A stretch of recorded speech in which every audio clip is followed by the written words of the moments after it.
C'est l'heure de notre rendez-vous avec le biomimétisme et Clément Norodom. Bonjour Clément, connecté avec nous.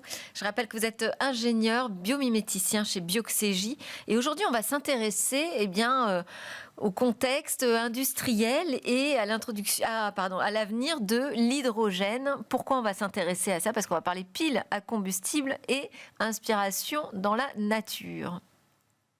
Absolument, effectivement, vous le dites très bien, l'hydrogène, c'est une de ces énergies qu'on considère comme une énergie d'avenir aujourd'hui.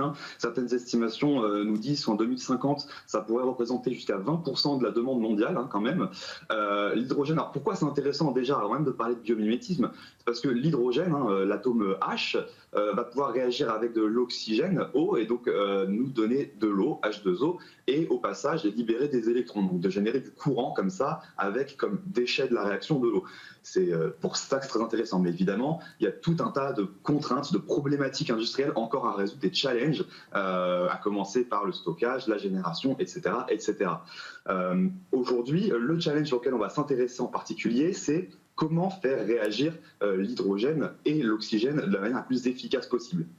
Et pour ça, on va s'intéresser à l'artère mésentérique supérieure, donc qui est l'artère qui irrigue l'intestin.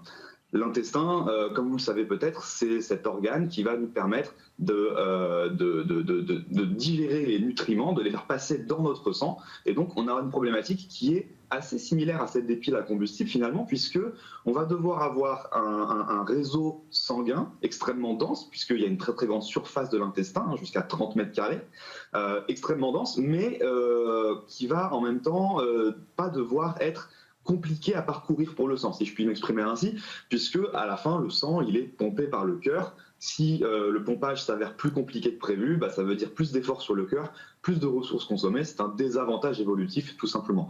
On a donc cette artère mésentérique supérieure qui ressemble un petit peu à un filaire, vous voyez ici, très ramifié, très interconnecté, très dense autour de l'intestin, qui va permettre d'avoir ce bon compromis entre une grande surface d'échange d'un côté et en même temps une bonne circulation du fluide, en l'occurrence le sang, de l'autre. C'est ce qu'on voit en rouge. Le parallèle, en rouge exactement.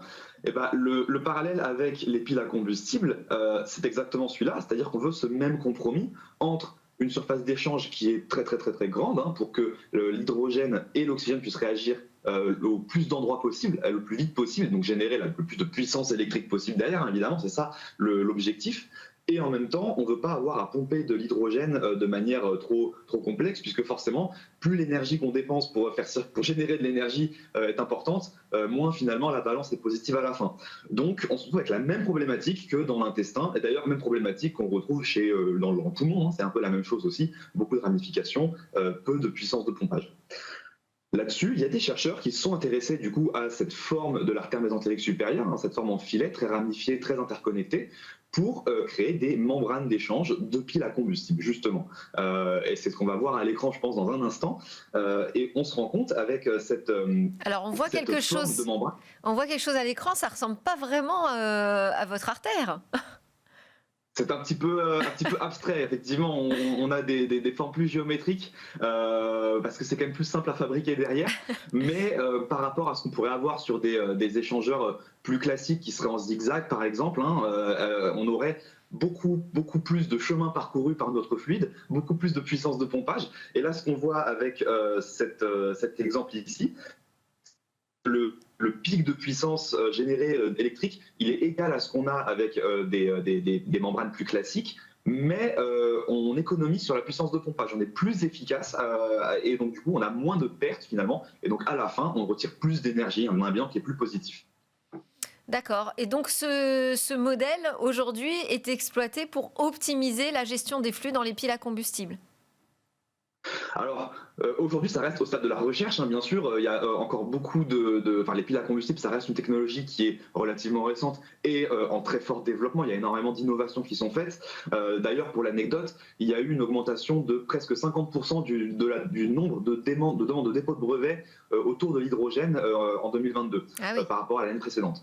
Donc, on voit que c'est un domaine extrêmement actif. Aujourd'hui, on ne peut pas dire que ce soit complètement mature, mais c'est un axe de travail, en l'occurrence, sur ces membranes d'échange. Merci beaucoup Clément Norodom, merci pour ces ces découvertes que vous nous proposez à chaque fois. Je rappelle que vous êtes ingénieur biomiméticien chez Bioxégie. Et merci à tous de nous suivre. C'était Smart Tech, votre émission sur la tech que vous regardez sur Be Smart for Change. Vous pouvez aussi nous suivre en podcast, bien évidemment. Je vous dis à très bientôt. Excellente journée.